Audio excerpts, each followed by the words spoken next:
kung ano yung inyong hinihingi. Ipanalangin natin, i-request natin na laging bigyan ng kalakasan ng Panginoon ng ating mga parents, laging pagpalain ng Panginoon ng ating family, para maipagpatuloy pa nila yung kanilang desire na kayo'y makapag-aral sa secondary level of education.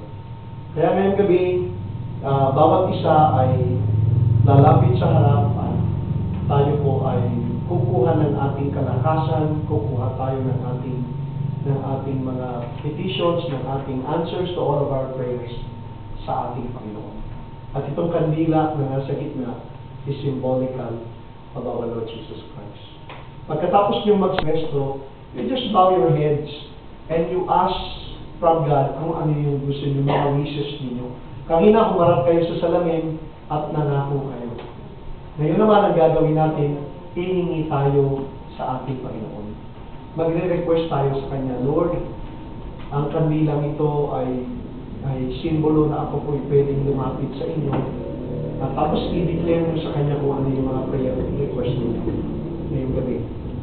Amen? So, pwedeng yung po muna tayo, tapos isipin nyo kung ano yung pwedeng yung i-request sa Panginoon.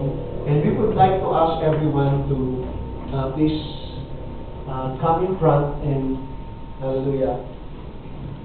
Habang kumakanta po tayo, hallelujah, ay sisindi kayo ng kandila. Even the teachers, yung mga teachers will come in front and they will light their candle. And as they light their candles, they will